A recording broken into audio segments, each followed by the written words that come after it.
Wow, you said several things that I want to go back and sort of ask you questions about. Number one, my imagination is so big. As a matter of fact, my son and my daughter are both really creative kids, but he learned how to read when he was 2, and it wasn't because I just really taught him. He sort of picked it up, and I thought it was a fluke, but he kept doing it and kept doing it. And so by the time he got to kindergarten, what they were learning, he had already learned 3 years before. So he kind of shut down and lost his love for it. But what he started to do was to write. He started to write books when he was in kindergarten, and he's been doing it ever since. And so there are times when he sort of gets stuck, and he'll ask me for an idea, and he'll ask me and I'll give him an idea, and he'll go silent. And then he'll ask his dad, and I'm like, wait a minute. He said, Mom, that's just too crazy. I can't use that. So I do have to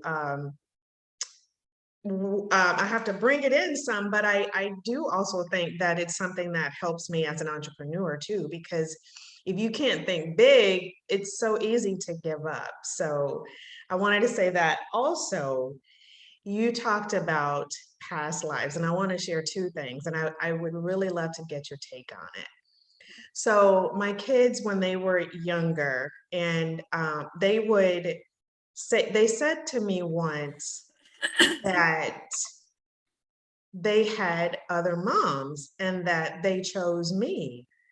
And they were really giving me details about just environmental details about the situation.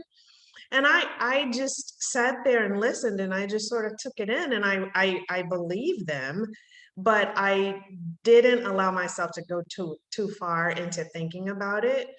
So there was that. And before we had children, my husband and I used to live in Southern California. And there was this one day he was doing something and he dropped me off I was doing something like getting my brows done or something.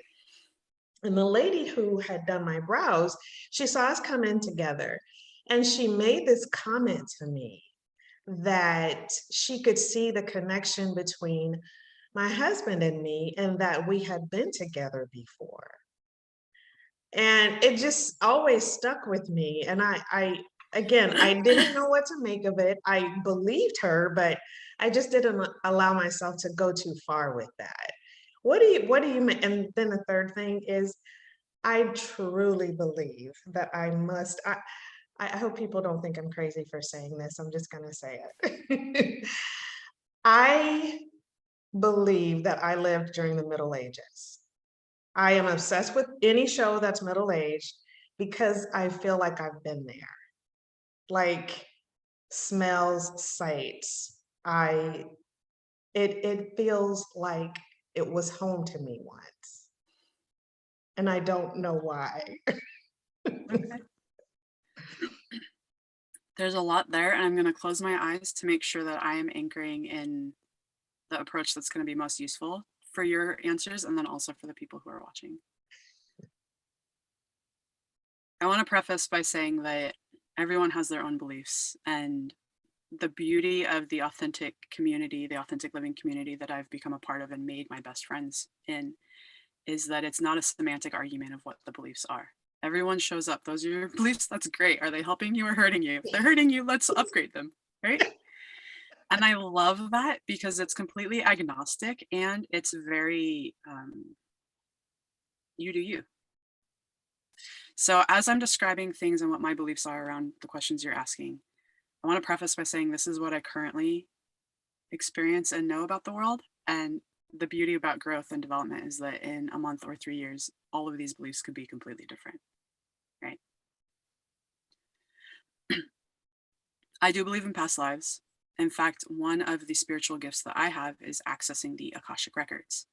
The Akashic records are energetic imprints of every thought, belief, action that we've taken. They're energetic imprints of everything. I open the Akashic records for houses as they go on the market to clear them and to actually align them with the owners that are meant to receive them. Because you can ask the house. It's different than doing Sage or Palo Santo. You can actually ask, what does this house most need to serve the next owners? I open the Akashic records of this house that I'm in, that's my childhood home, to cleanse the energetic imprints and traumas of my experience as a child. Not that I was traumatized, but traumas really mean what my perception was of an experience, how I took that on, how it made me worry, things like that. So I have very intimate personal experiences with knowledge bases and spiritual tools that directly lend credence to this idea of multiple lifetimes. So yes, I'm all in with multiple lifetimes. I've had more than 2,000 lifetimes. I'm not saying that to brag, but I'm saying it to give kind of an anchor on how many times we might have been here or elsewhere if you're not limiting your beliefs to Earth lifetimes. And I'm actually feeling the energy in my hands right now because that's one of my gifts, is that I move energy and it just comes. So in terms of our children choosing us or seeing connections between people, all of that resonates for me. You know, that's why we meet someone and we shake their hand and we're like, I don't know what it is about you, but I know we're going to be working together. You know, I had a boss like that. I don't think that it's the way that I understand it. It's not so much, hey, we had a connection. It's more of, why did we choose this lifetime again then? Because think about the human thing where we collect friends, right? A lot of people collect friends. They collect connections on Facebook. How many of those people do you still talk to? I'm constantly updating it and curating it. But a lot of people do that as a collection mechanism. You know, this is someone that I picked up along the way. And that is absolutely not what I understand the past life connections to be, right? It's not, I picked them up before and they're here again. It's they're here again because we have more creating to do, or we have healing to do about that experience from that past lifetime. And the beauty about the Akashic records is that our logical minds want to know the answers. What, why, right?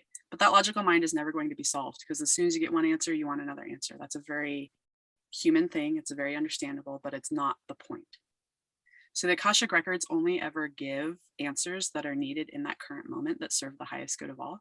So if I were to open your Akashic records, which is not something I would ever do without your consent, because we all have free will, we could, for example, start exploring, what is it about, what is the spiritual truth about my husband being in this lifetime with me? What are we meant to create?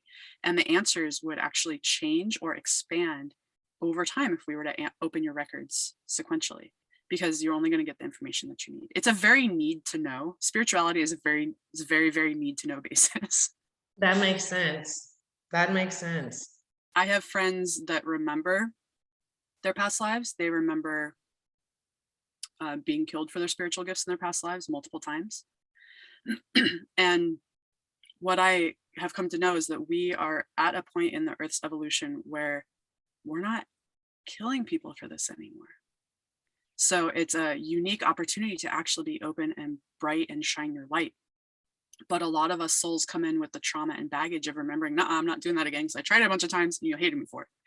So it's about harnessing and nurturing that in our children, because if they're coming in and they're talking about these gifts, they are already at the stage of being bold and open about it, and allowing them to nurture that in whatever way makes sense to them.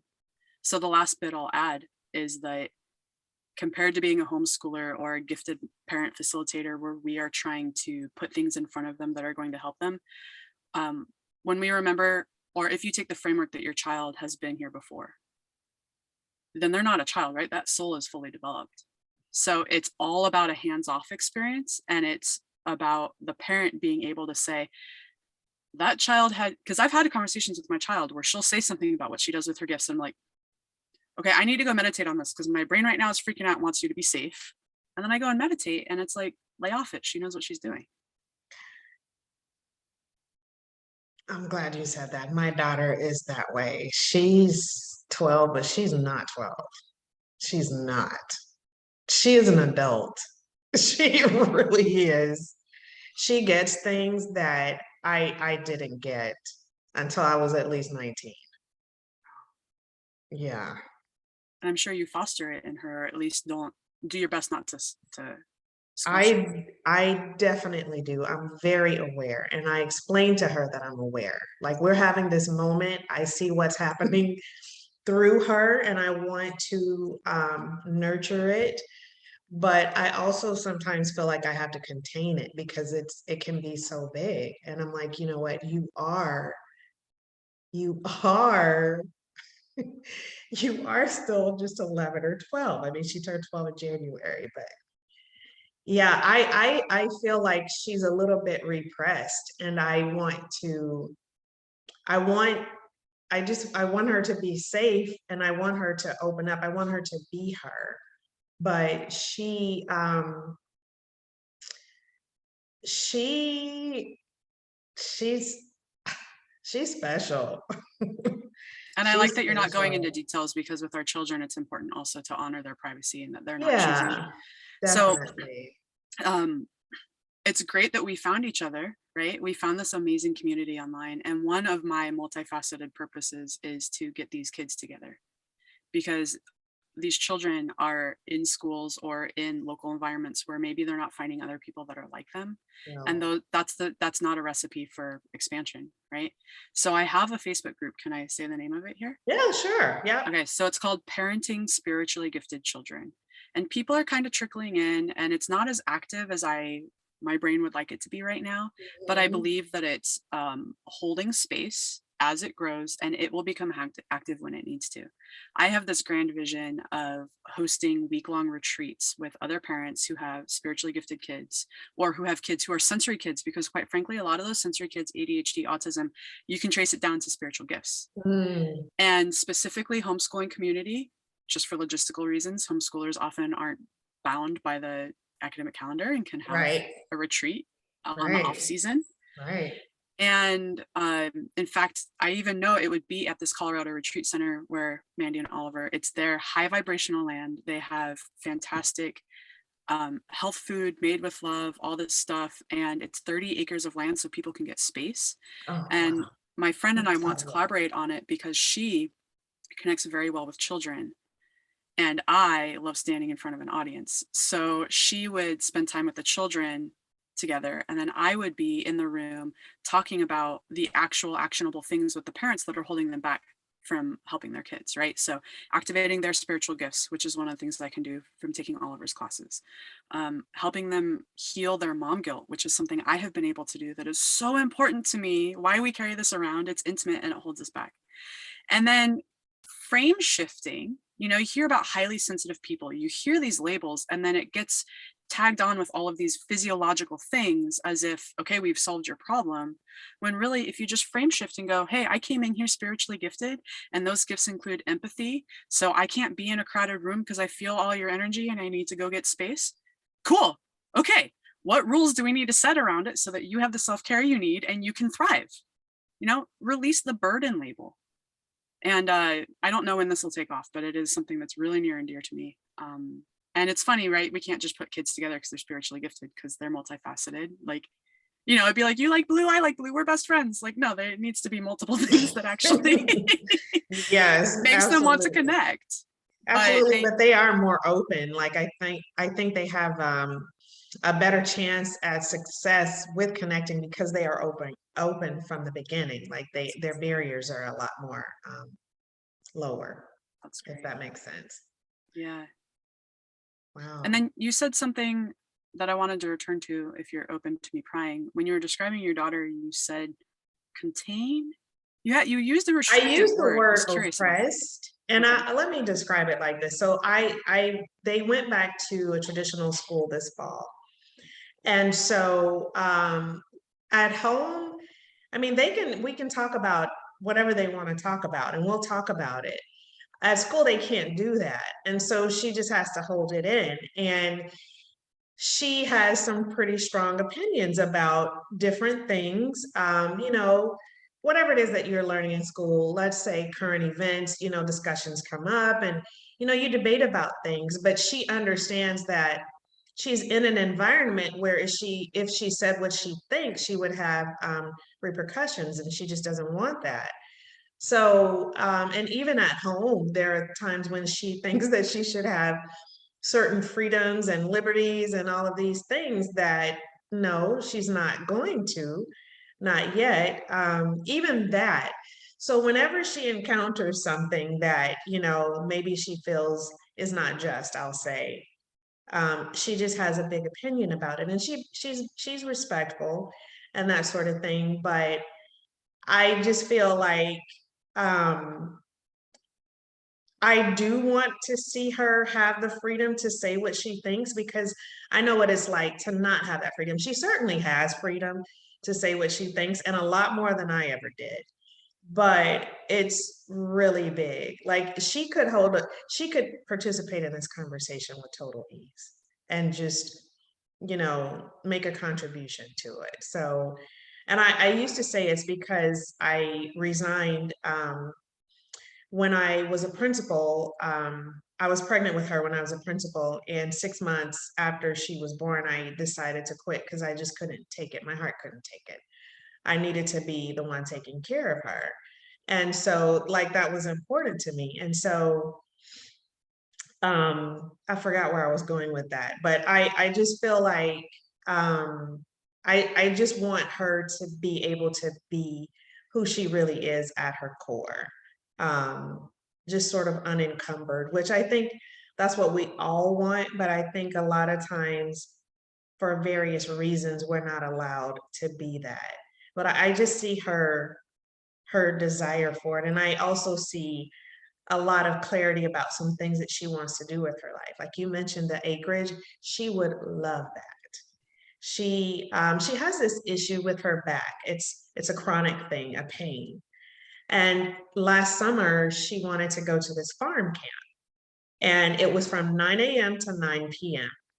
And they had to take care of horses, they had to shovel manure, all of these things. And she loved every minute of it. And she didn't complain about her back Mm-hmm. once. Yep. Is it her And lower back? yes, Mm-hmm. I've got it right now. Would you like some insights? yes. Don't mean to cut you off. There's like 3 things I want to say, and I want to make sure I get to the back. So if I don't remember the back, please pull me back to it. Okay. So going back to the do you believe in past lives? Because this is a gifted audience we're talking to. Dig in to physics. Dig in to string theory. Dig in to all this academic stuff, because the scientists already know there are parallel dimensions. Yes. Right? So this is not just woo-woo stuff. This is actual, I mean, there are documents and research that has already been done on these very concepts. So when you take it and accept it as fact, I like to describe the analogy. This is how I like to describe the analogy of like faith, or like accepting that energy works. Let's take the parallel of teaching a child how to ride a bike. So they don't have very much experience with angular velocity, right? Which is the thing that actually holds the bike up. So to them, they're standing on this bike and it's stationary and it falls over. And we're trying to say, all you gotta do is pedal fast enough, it's gonna stand up. And they're looking at you like, I understand the world. I understand that this thing is falling over. You're telling me if I pedal fast enough, it's gonna stand up? I don't believe you, right? Or they'll see other people on bikes, but they have that fear. It's a leap they have to take of, is this actually going to work for me? And that's why it clicks when they finally go fast enough. They feel that they're stable. And then once you know that, every time you grab a bike, you have the faith that it's going to work, because you've made that leap. You've made that initial leap. You've overcome the fear that's holding you back from experiencing the world in a new way. I like to talk about faith and energy work that same way. Once you know and accept it as fact that you need imagination to manifest, okay, cool. I know how it works. I know the mechanisms and the process, so I can just implement it. And that's why I wrote an Akashic Records book that was for the logical thinker. So it's free. Again, I didn't know I was going this way. I took an Akashic Records class, and I've read Akashic Records books, and a lot of them are high, kind of floaty woo-woo. And what needed to come forth was a case study on what it looks like to open the Akashic Records and what it looks like to interpret your Akashic Records. So I literally, in a very transparent and open and sharing my gifts with the world way, wrote down the very personal questions that I asked for this 10-week process. And then it's a Word document that has like comment bubbles on it. So I can have the meta tags on, this is why I asked this question. This is why this sensation meant this thing to me. This is why I interpreted it. So that someone who is a logical thinker, but open to the Akashic Records, can see what that process looks like in a very transparent way. Okay, so I said that. So I said the logical mind. My brain's really going now. Love it. So once you know that it works that way, okay. All right, so now to your daughter. So once you know that the world is energy and you are someone who feels energy, which, by the way, my favorite analogy is, it's like, so people who aren't empaths, trying to explain it to them is like hard. If you explain it to them, it's like walking through someone's fart cloud Everyone knows what you mean. Make that face, but you know what they mean. Someone farts and leaves the room, and then everyone else who walks through can smell the fart, right? The residuals of the impact that person has made on that room. It's the same thing with energy. And so empaths get overwhelmed in public because everyone is leaving clouds around, and a very small number of us are intentional about what kind of clouds we're leaving behind. Okay. So once you know that the world is energy and that you can play with it in this way, your daughter's feelings about injustice is a very, very, very important trait, as you know. And we get taught through the rules of society that injustices can be acted on in certain ways, but it's a very narrow set of options, right? Interact in this way, engage in this way, conduct in this way, build in this way.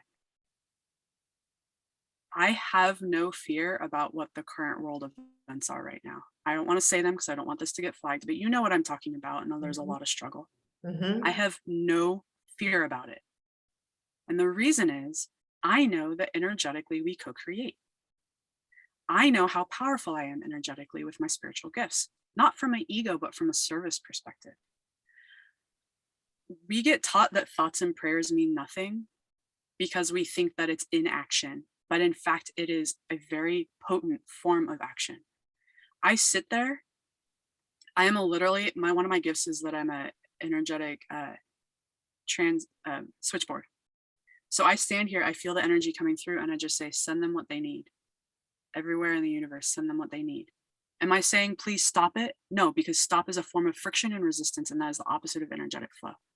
Am I assuming what people need and saying, send them this, send them this? No, because I have no idea in the grand scheme of things what is actually needed. What I am doing in that moment is I am a conduit. I'm literally opening myself up, pushing my ego aside, which I imagine is like opening a curtain, right? The ego's in the middle, and then I just open it. The ego goes to the side for a second, and the energy is flowing through, and it goes where it needs to go. And I am co-creating that experience of what is happening on that part of the world right now. So things are happening, people are feeling things. That might be this current moment, but tomorrow could be better. An hour from now could be better. And I cannot affect someone else's free will. But when we're talking about those energetic clouds, I can inundate your environment with unconditional love to make it easier for you to make the choices to rise into a love state and make the choices from there. But what happens is the headlines and the way that things get talked about actually puts us all into a fear space. So we forget that we are powerful. Yes. We feel helpless because we feel like, I'm sitting here in the house. What could I possibly do as someone who doesn't have money or resources to this thing that really is important to me? What you can do is put your thought and intention on it, put your energy towards it. And the thing is, because she is already so aware, I don't know what kind of training she has on knowing what her internal, like ask your soul, ask your spirit, meditate on it, whatever language you use. She will have the solution, and it will be something that none of you have thought of before, because it's tugging at her because she is supposed to do something. And what I have explained is my version of what I do. And everyone's going to have their unique versions. But when we talk about it in terms of you have to form a group, you have to raise money, you have to do this, it limits the actual expansive opportunities that we have available. Okay. And then so going to the back pain, absolutely makes sense. It didn't hurt when she was outside. She was connecting to her presence. I get that back pain. It's my lower back. Or I get my legs hurt when I'm going to bed. They twitch, or like restless leg. If I am too much in my head or thinking about tomorrow and I'm not physically present of what does it feel like to have my feet in these blankets right now. It's almost like if you think about the energy coming down, if you have any blocks, it's going to stop there and it's going to create physical pain. And this is the other, once you know the energy is actually how it works, you can accommodate to it.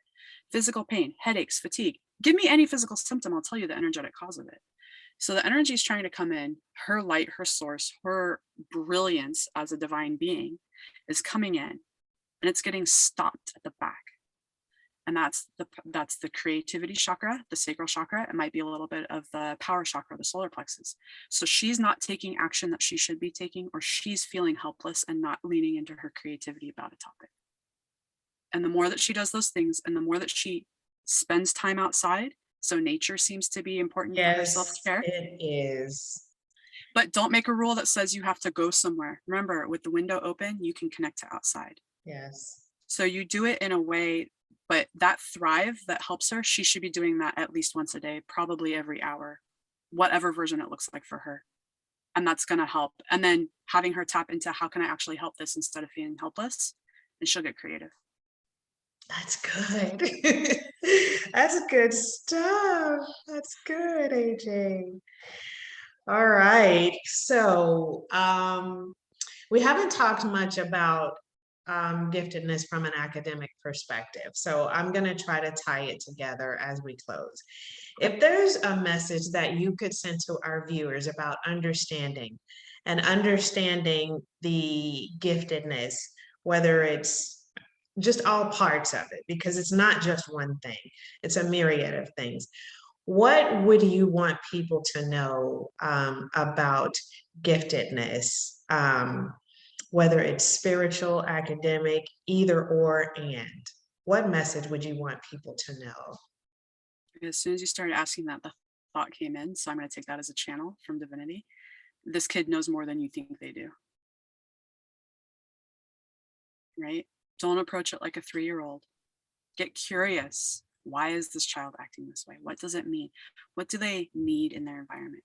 I think that parents of sensory kids and homeschooling parents are two groups that are phenomenal at getting creative with addressing their child's needs, because they know that the system doesn't work.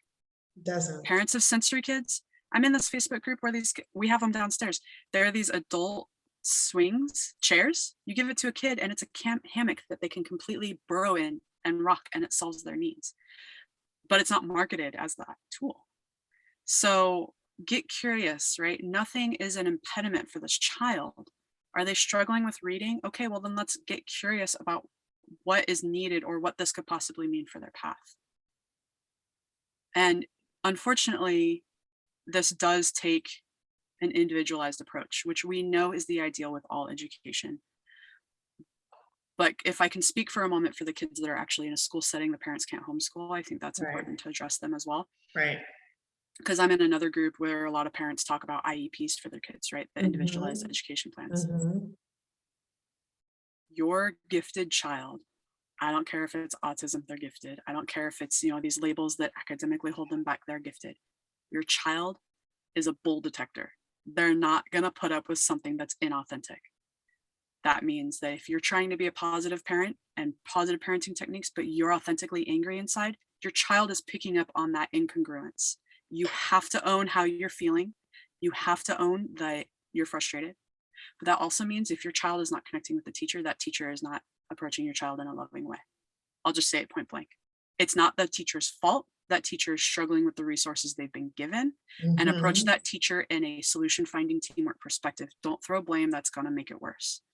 But your smart child is not going to monkey perform for a teacher in the class that has not personally connected to that child.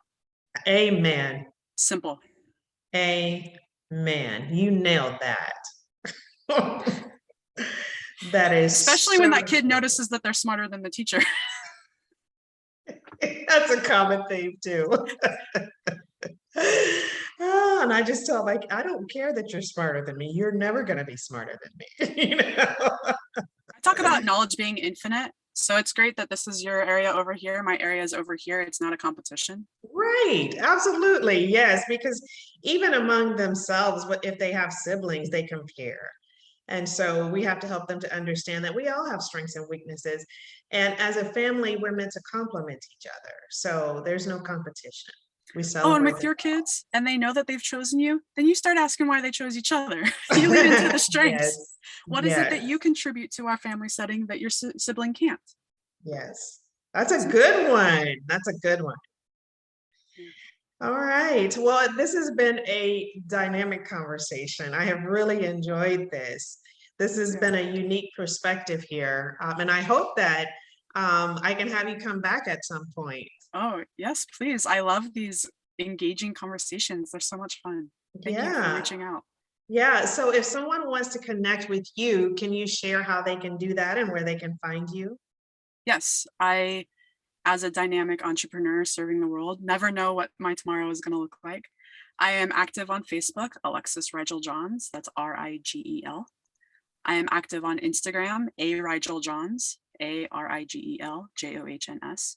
And I always welcome people reaching out to me through the direct messages on those or by emailing me, alexis@autonomoustogether.com.